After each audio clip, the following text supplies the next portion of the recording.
दोस्तों, video games की दुनिया में हर साल हजारों नए गेम्स आते हैं, लेकिन कुछ गेम कई सालों बाद आज भी उतने ही लोकप्रिय बने हुए हैं जितने कि पहले के समय में थे।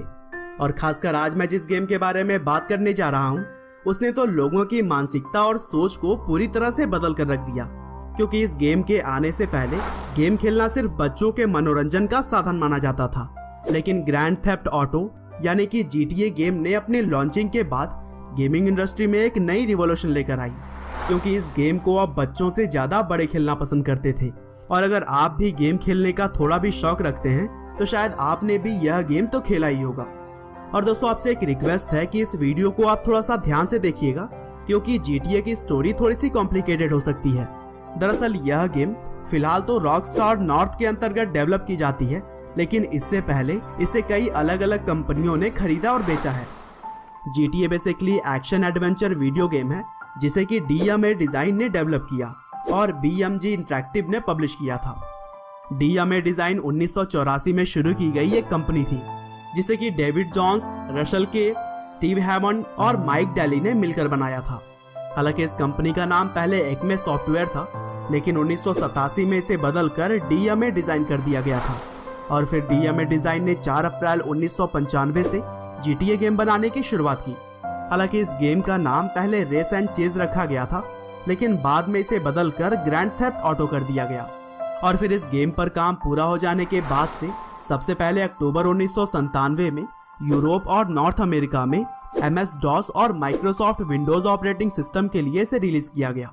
लेकिन कंपनी को इस गेम से जैसी उम्मीद थी उस तरह से यह सफल नहीं हो सकी, और फिर आगे चलकर DMA डिजाइन को ग्रैमलिन इंटरैक्टिव नाम की कंपनी ने एक्वायर कर लिया। और फिर अपने पिछले वर्जन की कमियों पर काम करने के बाद से 1999 में ग्रैंड थेफ्ट ऑटो 2 को माइक्रोसॉफ्ट विंडोज, ड्रीमकास्ट और प्लेस्टेशन जैसे कई और भी प्लेटफॉर्म पर रिलीज किया गया। हालांकि यहाँ पर एक बार फिर से कंपनी को निराशा हाथ लगी और यह गेम भी कुछ ज्यादा सफल नहीं हो सका। और एक बार फिर से ग्रैमलिन इंटरैक्टिव ने DMA डिजाइन को टेक-2 इंटरैक्टिव नाम की कंपनी को बेच दिया, जो कि रॉकस्टार गेम्स की भी पेरेंट कंपनी है। मतलब अगर आसान शब्दों में कहें तो टेक-2 इंटरैक्टिव कंपनी के अंतर्गत कुल 5 कंपनियां आती हैं, जिसमें कि रॉकस्टार गेम्स भी एक कंपनी है। और फिर यहाँ पर DMA डिजाइन को खरीदने के बाद से ग्रैंड थेफ्ट ऑटो 3 पर काम शुरू किया गया, और काम पूरा हो जाने के बाद से इसे सबसे पहले प्लेस्टेशन 2 के लिए रिलीज किया गया था। और इस बार GTA 3 गेम को लॉन्च करने के बाद से इसकी लोकप्रियता तो देखते ही बनी, क्योंकि डेवलपर्स ने इससे पहले के लगभग सभी वर्जन के कमियों को पूरा कर लिया था। और यहाँ पर एक बड़ी सफलता मिलने के बाद से DMA डिजाइन का नाम बदलकर रॉकस्टार नॉर्थ कर दिया गया, और यह कंपनी रॉकस्टार गेम्स की एक महत्वपूर्ण हिस्सा बन गई। और फिर आगे चलकर GTA के कई और भी वर्जन लॉन्च किए गए, जैसे कि GTA Vice City, GTA San Andreas, GTA Liberty City Stories की तरह ही और भी कई सारे। और फिर GTA 4 को 29 अप्रैल 2008 और GTA 5 को सितंबर 2013 में बहुत से अलग अलग प्लेटफॉर्म्स के लिए रिलीज किया गया। और दोस्तों, GTA गेम्स में GTA 5 अब तक का सबसे ज्यादा लोकप्रिय गेम बना, और इस गेम को one of the best video game of all time भी कहा जाता है। साथ ही इसे अभी तक के बेस्ट सेलिंग वीडियो गेम की लिस्ट में भी शामिल किया जाता है।